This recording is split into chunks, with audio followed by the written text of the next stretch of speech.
This story is called Honeypuff's First Day Back at School, and it's by Jonathan Roberts.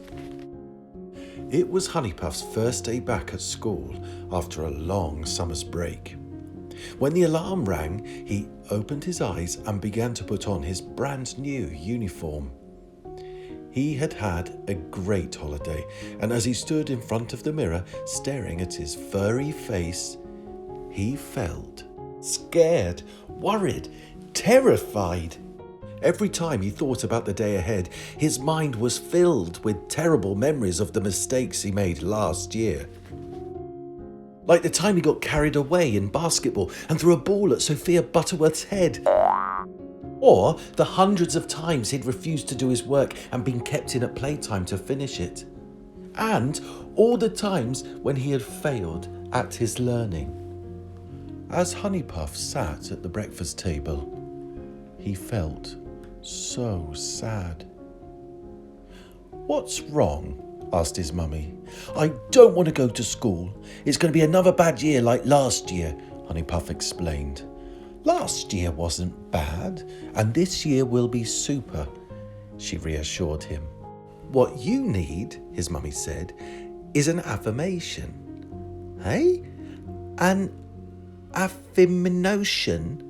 Honeypuff spluttered. "No, affirmation," his mummy chuckled. "Affirmatization?" He tried again. "No, affirmation.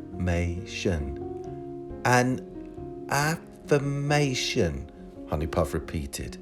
"What's that?" An affirmation is a happy way of thinking. It's something we say to ourselves to make us feel confident. It helps if you say the statement out loud, and the more you repeat it, the more you believe it, she explained. So today you might try saying something like, "I am clever and have all the energy I need to succeed." So Honeypuff looked at himself in the mirror, took a deep breath and said, "I'm clever and have all the energy I need to succeed." And he repeated, "I'm clever and have all the energy I need to succeed." And again, "I'm clever and have all the energy I need to succeed." Until, as his mummy had told him, he believed it. Despite having woken up dreading the day ahead, Honeypuff was now full of confidence. He whispered the affirmation to himself as he walked to school. However, when Honeypuff arrived in the playground, his classmates hadn't forgotten about his mistakes last year. They wouldn't play with him and whispered about him behind his back. As the children called him names like naughty and stupid and bad, all his negative thoughts came flooding back. His fear turned into anger, and in a mindless moment, he lashed out and hit a boy that was teasing him. He instantly apologized, but the damage was done.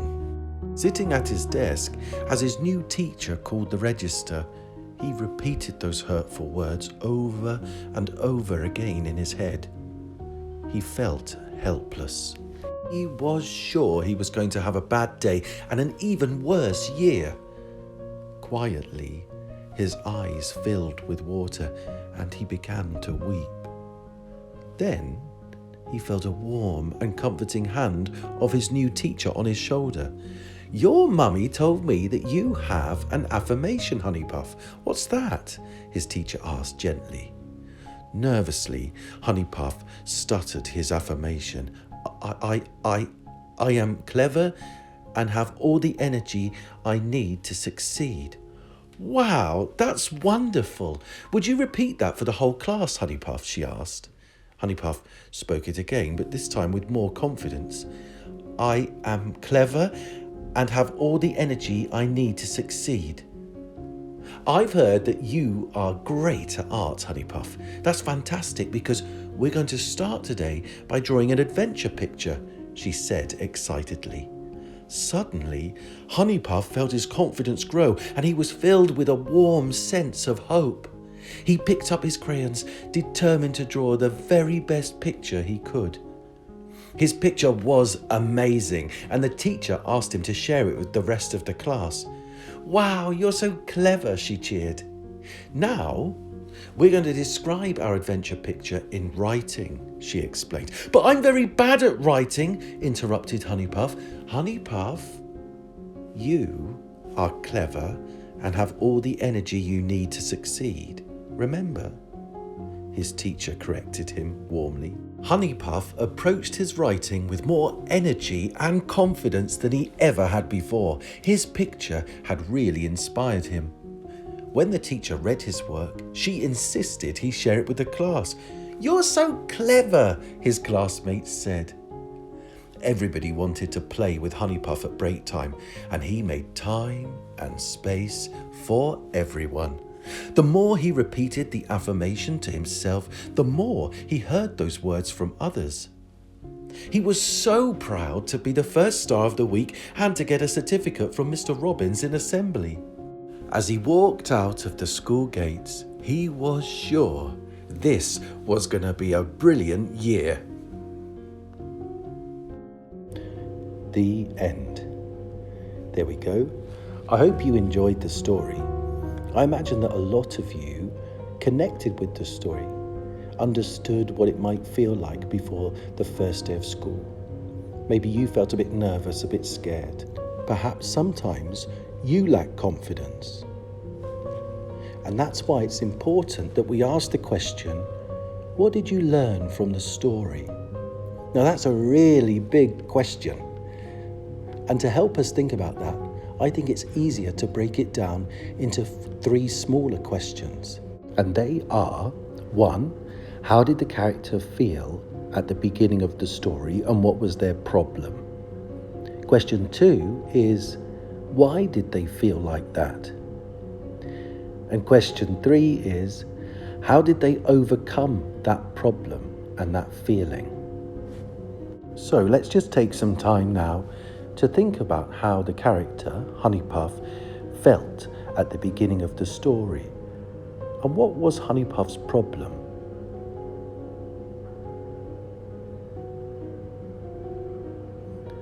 At the beginning of the story, Honeypuff felt scared, worried, and terrified. And Honeypuff's problem was that he didn't want to go to school. He was too scared, he was too worried, and he was too terrified. So our second question is, why did he feel that way?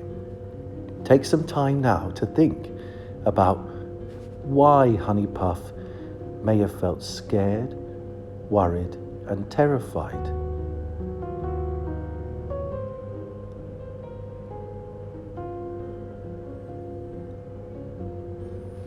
Well, I think there are a few reasons why he felt that way.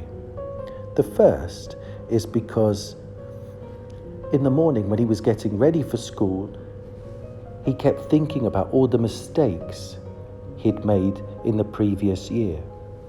But I think another reason he may have felt that way is because sometimes people were saying things that were unkind. They called him stupid, they called him bad, they called him naughty. And that started to affect his confidence too. And so it's important to remember that. The way we think and the things we hear affect the way we feel. And the third question was, how did Honeypuff overcome the problem? Can you think about that? What do you remember in the story?